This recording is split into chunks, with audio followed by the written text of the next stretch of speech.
হয়, পবিত্ৰ ঈদ উপলক্ষে কালি সন্ধিয়া বজাৰলৈ গৈছিল ৰহমান আলী আৰু বজাৰৰ পৰা বিভিন্ন সামগ্ৰী ঈদৰ যোগাৰ কৰিছিল আৰু তাৰ পিছত কিন্তু নিশা তেওঁ ঘৰলৈ উভতি নগ'ল ৰহমান আলী আৰু ৰহমান আলীৰ মৃতদেহ উদ্ধাৰ হ'ল তেজপুৰৰ এই পৰমাইগুলি অঞ্চলত আৰু পৰমাইগুলিৰ এই পুখুৰীটোৰ পাৰতে মৃতদেহ পৰি থকা প্ৰত্যক্ষ কৰিলে স্থানীয় লোকে। আপোনাৰ কি হয়? মোৰ ছোৱালী জমাই এইটো আপোনাৰ জোৱাই হয়? জোৱাই হয়। হয়, কি কালি বজাৰ কৰিব গৈছিল তেওঁ? কালি বজাৰ কৰিব গৈছে, বজাৰ কৰি পেলাই পিছত মানে ঘৰত গৈছে, যোৱাৰ পিছত মানে মোৰ ঘৰলৈ যাব কথা আছিল। পিছত মানে ইয়াৰ লগৰীয়া মানুহজনী ফোন কৰিছে, ক'লে এতিয়া মোৰ ঘৰত যাবলৈ নোৱাৰে, ৰাতিপুৱা যাব বুলি কৈছে। ক'লে বেলেগ মানুহ মাতিছে, তাত যাব লাগে। এইটো কাৰণে পিছত মোৰ ঘৰলৈ যোৱা নাই। কি সন্দেহ কৰে এই ধৰণে মৃতদেহ পৰি আছে পুৱা দেখা পাইছে?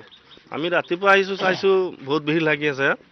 গাড়ীটো আছে এক জেগাত, মানুহটো আছে এক জেগাত, কিন্তু গাড়ীত চাইছো যে এনেকৈ ধূলি চুলি লাগি আছে, চাবি টাবি চব লগোৱা আছে, মানুহটো কিন্তু তাত পৰি আছে। এতিয়াতো মাৰ্ডাৰ হ'ব পাৰে। এনেকুৱা ঘটনা আজি নতুন নহয়, এনেকুৱা আগতো তেনেকুৱা ঘটনা ঘটিছে। আচলতে এটা ৰহস্যজনক মৃতদেহ ইয়াত পৰি আছে, নিশাৰ ভাগত তেনেকৈ দেখা পোৱা গৈছে। আৰু কথাটো হৈছে যে আজিৰ পৰা যদি আপোনালোকে চাব যায়, এই অঞ্চলত প্ৰায় মই স্থানীয় হয়, তো প্ৰায় এনেকুৱা দেখা পোৱা যায় মৃতদেহ পৰি থকা। আচলতে ইয়াৰ আঁৰত কোনে কাম কৰি আছে, ইয়াৰ ওপৰত যদি এটা তদন্ত হয়, আপোনালোকক সংবাদ মাধ্যমৰ জৰিয়তে আমি আহ্বান কৰিব বিচাৰিছোঁ পুলিচ প্ৰশাসন তথা আমাৰ চৰকাৰক, যাতে ইয়াক লৈ কিনে এটা তীব্ৰ এটা তদন্ত চলায়। আৰু কিছুদিন পূৰ্বে আপোনালোকে হয়তো গম পাইছিলে, এই ব্ৰিজৰ তলত মৃতদেহ পৰি আছিলে, তাৰপিছত লেচু বাগানত মৃতদেহ পৰি আছিলে, আৰু আজি ৰহস্যজনক ইয়াত এটা মৃতদেহ। আজি মৃতদেহ এইটো মাৰ্ডাৰ বুলি ক'ব লাগিব। যি ৰহস্য আমি ঘটনাস্থলীত আহি কিনে দেখা পাইছোঁ, বা আমি স্থানীয় যুৱক হিচাপে আমি যেনেকৈ গম পাইছোঁ, এটা মাৰ্ডাৰ হয়। পুখুৰী পাৰত আছিলে, গাড়ী ৰাস্তাৰ কিনাৰত আছে, তেওঁৰ চেণ্ডেল এক জেগাত পৰি আছে, তেওঁৰ গাড়ীত যি অৱস্থা বৰ্তমান, যি উল্টি কৰি তেওঁৰ অৱস্থা যি আমি দেখা পাইছোঁ, এইটো ৰহস্যজনক মানে মাৰ্ডাৰ বুলি ক'ব লাগিব। মই ৰাতি 3টা বজাত আহিছোঁ ঘৰৰ পৰা, খেতি আছে ইয়াত, পানী দি আছোঁ, আহি পেলাই চাইছোঁ গাড়ীটো ইয়াতে ৰখি আছে, এইটো গাড়ী ইয়াতে আছে। তাৰপিছত মই মানুহ দুটা মাতি আনিলোঁ, আনি পেলাই চাইছোঁ, কৈছোঁ যে চাওকচোন ইয়াত গাড়ী এটা আছে, মানুহ চানুহ নাই।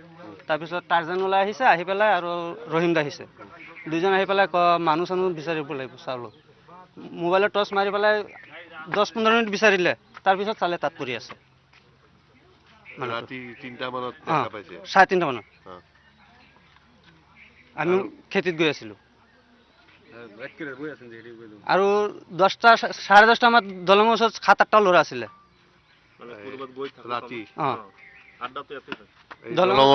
আমাৰ দলঙৰ ওচৰত চবকেইটা ডাকচাৰু ল'ৰা,